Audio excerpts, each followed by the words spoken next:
I look at how is it that these policing tactics affect the individuals and community members under the pretext of community safety.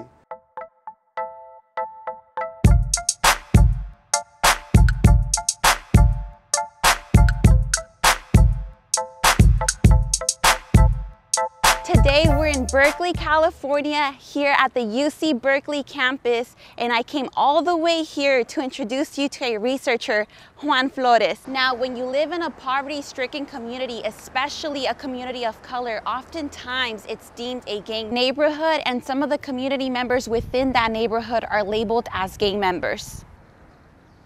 And what Juan Flores' research aims to do is provide academia and public policy thinkers a better understanding of the implications of being labeled a gang member. Come on, let's go. When it comes to the label gang member, most of us may know how youngsters may come to label themselves that. But what are some of the ways that label is assigned by law? That label is basically assigned, it's actually policy, right? And we have this definition. And the definition itself, the gang member definition, it varies from state to state, from state and federal law. So basically it's up in limbo. The way the policy, right, these policies in place grant law enforcement the discretion, right, to label anyone they think is a gang member, right? And a lot of times, I think all times, these are based off assumptions, right? So we have individuals associate, for example, can associate a football team with gang memorabilia, wearing certain colors, certain ball caps. So the gang member label is basically assigned by law enforcement. What impacts have you witnessed the label gang member having on the individual and the community? On the individual, what I've experienced is the constant profiling and harassment of law enforcement, right? You're able to be detained, stopped, and harassed pretty much whenever you encounter law enforcement or they see you, right? So that's interpersonal. That's personal. In terms of community-wise, well, individuals aren't able to hang around in certain park areas, especially if there's a gang enhancement, right? Individuals are basically alienated or separated from their family, right? And this is because we have this stigma, this imposed stigma, this constant policing, where the extended family even may be, removing themselves from associating with you, right?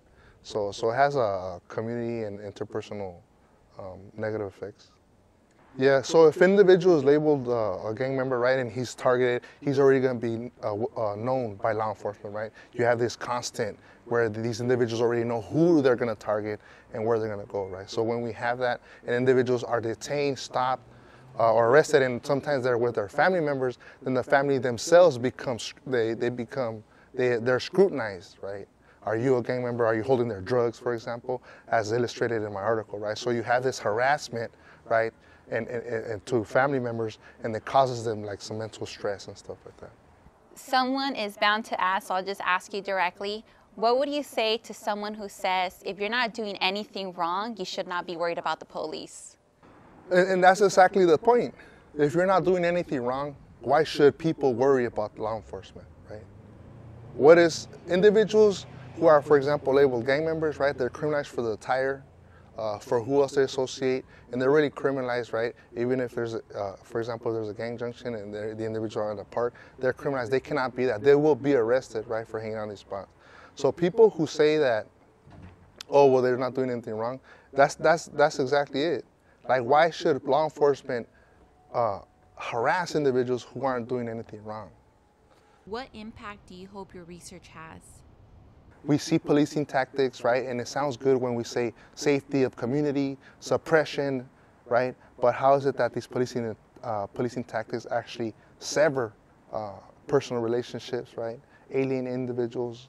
That was basically the idea, right? To challenge the discourse, but to also continue to expand on what is it, how do we look at policing, how do we look at these individuals who are labeled gang members. Not only that, what are the negative ramifications, right, of policing on the extended community, right? Because it really becomes an issue of policing individuals in these relationships, right? Basically pulling these individuals to the side and funneling them through this criminalization that ultimately leads to their incarceration, and it leaves communities, fragmented. Really. So that was really to spark a conversation and to push back on the dominant discourse, right? This paradigm that, researchers have taken the gang member definition for face value, right? We don't even question, okay, are these policing tactics affecting the community? How long have they been affected? This is not the end of the conversation. This is just a start. Juan Flores is part of the formerly incarcerated community in academia, having served 8 years in prison. Juan is best positioned to examine and re-examine systemic barriers that played a role in the hypercriminalization of his person and community. And through research, he is beginning to inform academics and subsequently policymakers about the impacts policing has on the health and public safety of our communities. I think it's real cool that community members who are formerly incarcerated are contributing to research, deepening the understanding, and potentially improving the health of all those that have been systematically disenfranchised and historically oppressed, especially in a place like this. If you're coming to an institution like this here at UC Berkeley, you know you're not only here to learn, but also to teach. Big shout out to Juan Flores for all the work that you do.